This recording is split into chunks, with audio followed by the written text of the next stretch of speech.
Morning everybody, it's Monday and it's the 30th of March, and we've just been to work to pick up some parcels, and he's going to deliver a parcel there.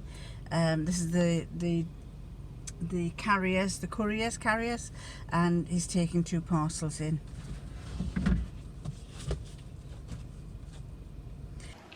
Hi everybody, I've just come in. We've been for, I'll tell you what time it is. 2 minutes past 9. That's if my watch is telling the right time. Oh, it is, because it was an hour, it wasn't in time yesterday.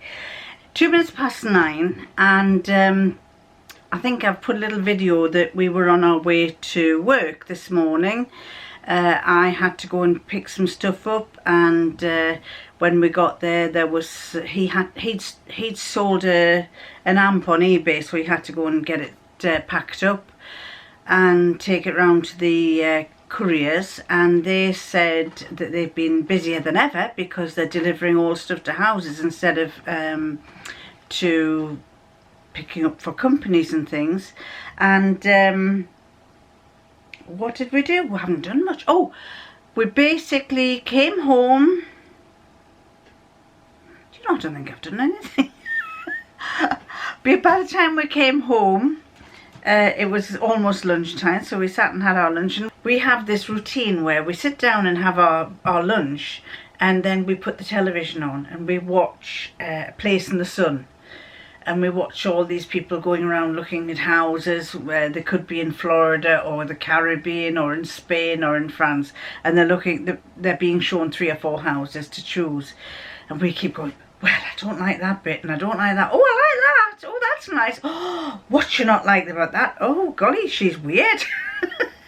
So, and then we also do Escape to the Country, which we like to watch. And so anyway, we had our lunch, we watched TV for a little bit. Then I came out here to continue with that little bag that I was making. And in the end, I gave up.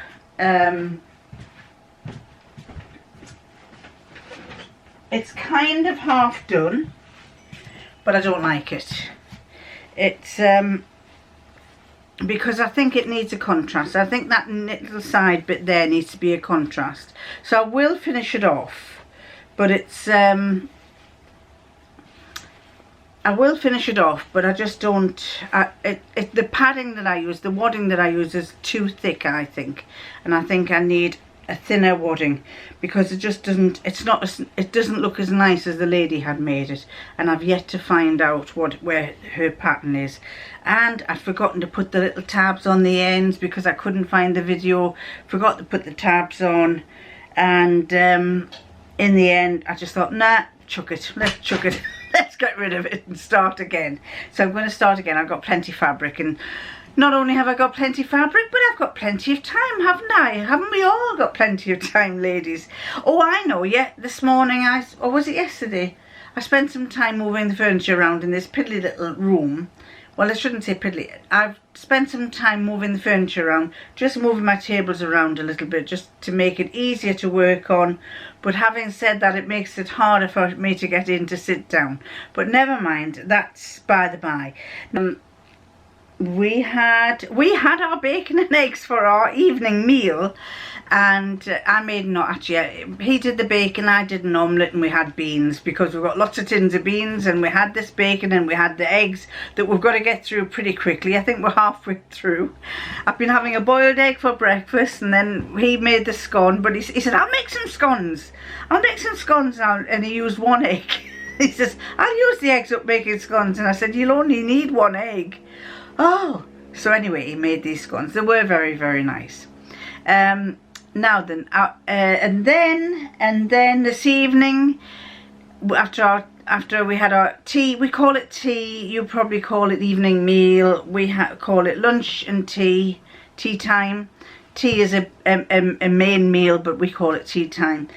And so afterwards we've been for a walk, and we went for a walk. I think when I set off, I had done 700 steps in the day, and I've now put the perked that up to 4,984. So I'm quite pleased. Not as bad as the 7,000, but it took me, I couldn't go for a walk yesterday. I was absolutely exhausted. My knee was kind of telling me, do not walk.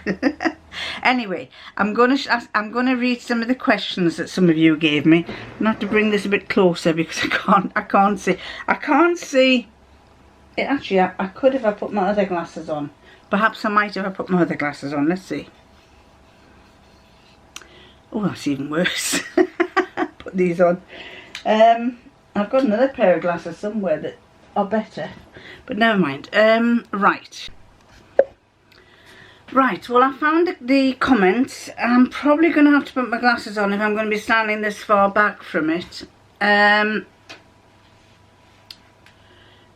I'm going to make some comments about what people have said.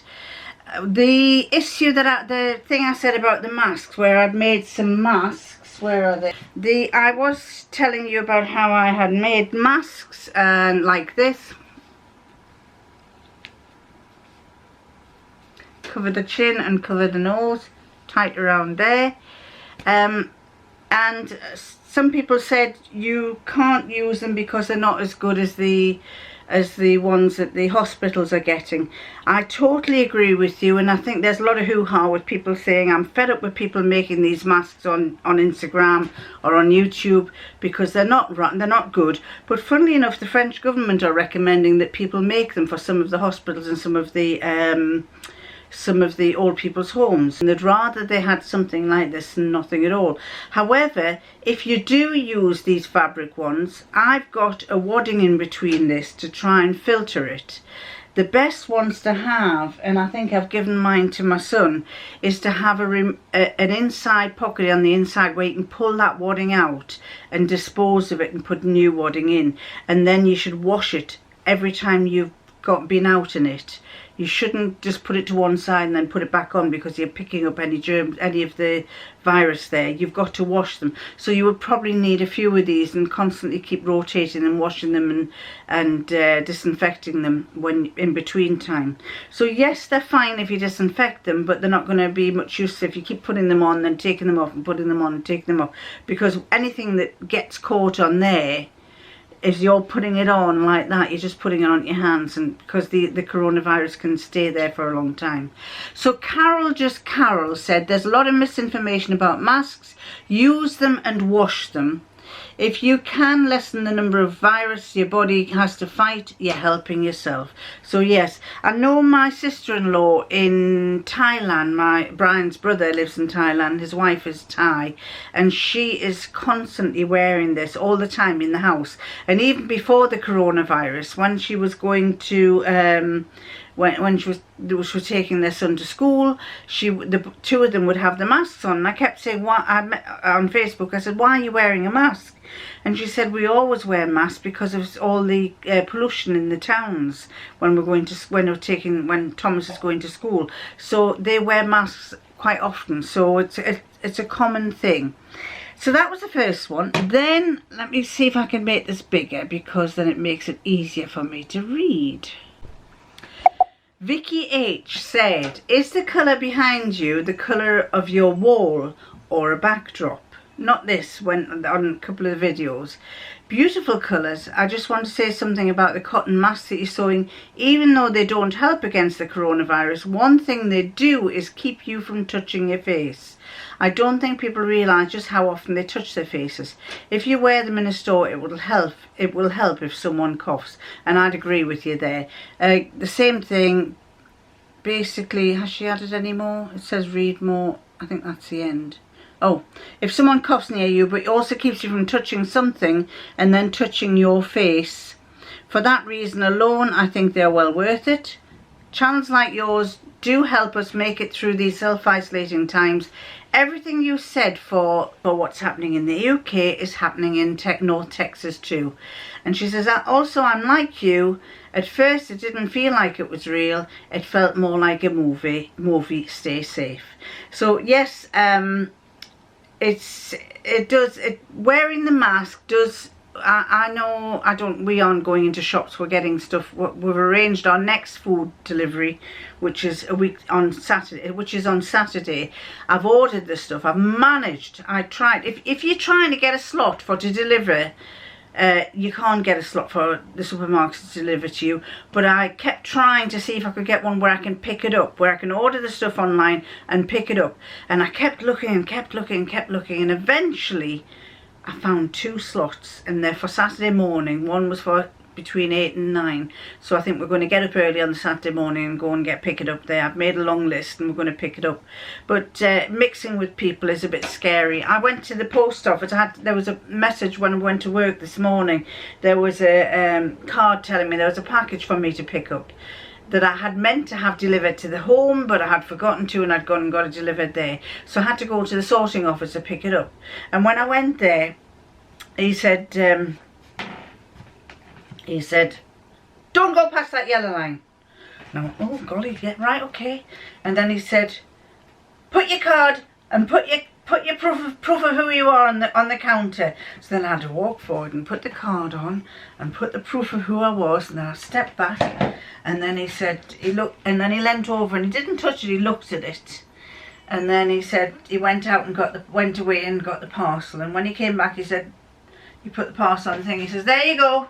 And he stepped back, and I went and got the parcel, and I thought, well, I'm going to have to pick my piece of paper and my card up off this counter that somebody's bound to have been on. So I got my hand like that and started shuffling it along to try and get it off.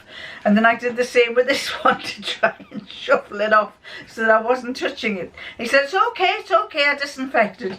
But he was like a little Hitler. And then he said, because he knew me, he then said, how are things? Is everything okay? And I said, you're joking, you've just been telling me off. And so, yes. And Vicky, you were asking about the backdrop. It's my green screen. I went and got a green, well, basically I've set up a green screen, which means that I can pick anything I like behind it, and if I stand and do all sorts of things in front of it, you can see me doing it, and I can work it out. I thought it might cheer you up if I use a green screen. But I was telling my son, I said, look what I've got a green screen. And he said, Mother, he says, you're getting more blooming tech than I am. So then that's that question. So the next one is, and one of them was Sue Knuckles, who said, am I reading this right? Brian is 83 and his mother's 93. Well, no, what I was saying was, Brian was, I think it was when I was telling you about him getting a guitar. His mum is 93, her partner is 83, and my husband, Brian, her son, is the same age as me, 69. And when we had our birthday party, we called it our 120th birthday party because we were both 60 within 3 months. And so we decided to call, rather than saying it was a 60th birthday party, we thought we'd call it a 120th birthday party. Then a lot of people said they liked the fact that I had said, if you need someone to talk to, do get in touch with me and I'll try and pair you up. Nobody does, unfortunately, or fortunately I should say. Unfortunately, nobody's come forward and said that they need somebody to talk to, so I'm quite pleased about that. But if you do feel that you need to talk to someone, then do let us know. Renee Slav says, I always say, this is about coronavirus, you can't stress over matters you can't control. And I would agree with that. I just said something similar to my brother who, the other day on WhatsApp, he has a house in France, and apparently he's getting a bit stressed out because it's an Airbnb, they rent it out to Airbnb, and apparently they haven't been able to go back to it. My sister's stepdaughter lives next door to it, and she usually goes in and cleans it, but because they've all been told they've got to go into isolation, she hasn't been able to go in and clean it. And they're a bit, my brother's getting a bit too stressed out about the fact that it's been left slightly untidy. He's stressed out about the length of time that the garden's going to go without being looked after. And I just said, why are you stressing? There's no point in stressing. because, you know, it's something that Brian's always taught me. No point in worrying about something that might never happen. If it happens, then you can worry, but there's no point in worrying about something that's not happening. And I think I try to tell my children that as well, especially my daughter, who's a little bit of a stresser. And I keep saying, don't stress about something that she'll say, but Mum, what if this happens and what if that happens? And I'll say, well, it hasn't happened yet. So you're going to spend all your time panicking about that, and then it might never happen. So you've wasted all that time stressing yourself up. So don't stress until you really have to. And she's starting to get through to it. So so yes, it's having said that, as my son says, he says, Mother, you can't stop me from stressing. Unfortunately, I don't know where they've got it from. I'm one of these people who just sails through things as calmly as anything. And Brian's saying, yeah, but what happens if we get it? What happens if we get it? I'm going, well, if I die, I die. If I'm gone, I'm gone. The kids will get their money faster. So hey, I'm just one of those that, you know, c'est la vie, whatever happens, what will be, will be. My mother, do you remember there used to be a song like that years and years ago, if you're old enough to remember? When I was just a little child, I told my mama, what will I be? Will I be handsome? Will I be rich? Here's what she told to me. Que sera, sera, whatever will be, will be. Da da da da da. No, I shouldn't do that, I can't sing. Anyway, Seaside Mom. I wish I knew your name, Seaside Mom, because I just know you as Seaside Mom. She said, by virtue of your age, like us, you are in the vulnerable category. Yes, I agree. I am in the vulnerable category. I just don't want to be in the vulnerable category. I wanted to be one of those people when they said they wanted volunteers. I wanted to go and volunteer and help. And Brian was the same. He says, well, I want to go and help. But he says I can't. Lavada was saying that her husband and her are in the same age group and they are considered at risk, so they're staying at home. She says, I do feel so bad for anyone alone at this time. I'm grateful for my sewing hobby. Yes, the sewing is really, really important. I did read that a lot of people were bringing their sewing machines from their sewing rooms into the sitting room because they felt more inclusive there. Whereas me and Brian, he likes to be up there and I like to be here. Probably because most of the time we work together and we're so together that much, we just like to go our own separate ways. What's the other one? A lady called Anne-Marie was telling me that they are going, she's in New Zealand, they're in full lockdown too. And she's got a freestanding home on a large section. So if the weather remains agreeable, we'll paint the exterior. I wish we could. I think we've got a couple of cans of paint in the shed, so we'll go and see what we've got. I don't want to end up painting one of the walls a horrible colour and then wish I hadn't done it. Keeping Our Home is in Canada, and she said, woo, I had a whirling head out of body experience almost. Your Mother's Day is on March the 22nd. And she must have thought that, oh God, I missed my Mother's Day. But apparently in Canada it's in May. And she suddenly panicked because she thought, oh golly, I've missed Mother's Day. But she hadn't, because different countries have it on different days. Angela 10226 said the dress is lovely. Referring to the orange dress that I made. She says, I'm wondering if the reason you're selling his fabric so cheap is because they're seconds or damaged. I think what he does is he gets them from suppliers that normally supply the likes of the fashion, the companies that make clothes for the fashion stores, and so he will get the end of rolls and the offcuts, what's left over, because obviously once they've made so many dresses, they won't have any need for the fabric, and so they sell it off. They used to do that when I was when I used to sew in when I was in my 30s, round near us, at the town from us, there were two shops that used to do that. They used to, well, not two shops, there were factories. One was called Hepworth's, and they used to make suits for Marks and Spencer's. And a friend of mine used to help make the suits. She used to work in the factory. And when they had, when Marks and Spencer's changed the line or decided they only wanted so many suits, they had some fabric left over, so you could then go to their warehouse on a certain day and get what was left over from the fabric and get it really cheap. And the same thing, we used to go to one called Brentford Nylons, and they used to do cotton bedding, and they had big tubs, square tubs full of fabric that was actually cotton sheeting and stuff, but it was floral and all sorts, and it was because that was the end of that season and they had leftovers. Some pieces of fabric were things that had faults in them, where when they were doing the process they found there was a fault, so they cut a good length off and then started again, and that went in the bin for the sale bin, sort of. Or they also sold fabric that hadn't been packed up because they just decided, right, we're not making any more. So it was I think that's the kind of fabric he has. I bought some fabric from Rosenthal, I think they're called, who sell very expensive fabric. This the one that I have with the dragons on, the jacket I made with dragons. This dragon fabric here was quite expensive. I think I paid it was £20 a metre, but because it was designer. This was actually designer fabric. But I think, as I said, I think it was meant for sofas or something, because it's quite a stiff fabric.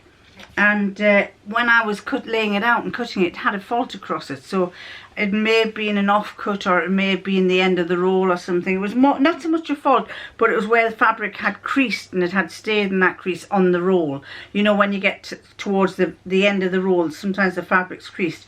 Well, that was what this was like. The roll that I bought it from was down to its last 4 or 5 yards. And when I got it, it was a bit creased in certain places. So I think it's probably end of line more than anything. Nana Stevens, she had a great idea, and she said, you know how the other day I was saying I can't remember what the pattern is that I've made this dress with. She said, for the problem of forgetting which pattern we use, it's helpful to use the alphabet in the machine to embroider the pattern number on the inside of the seam of the hem. I might just do that. Pat Shaw was saying, I've downloaded the Vivace Dolman, but I haven't got round to cutting it out yet.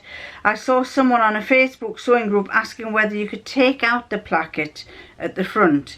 You could take the placket out, but if you do that, you will probably not have as much, your hip line will be pulled in a bit more. So what you'll have to do is open out your seams on your side to allow for that extra width on your hips.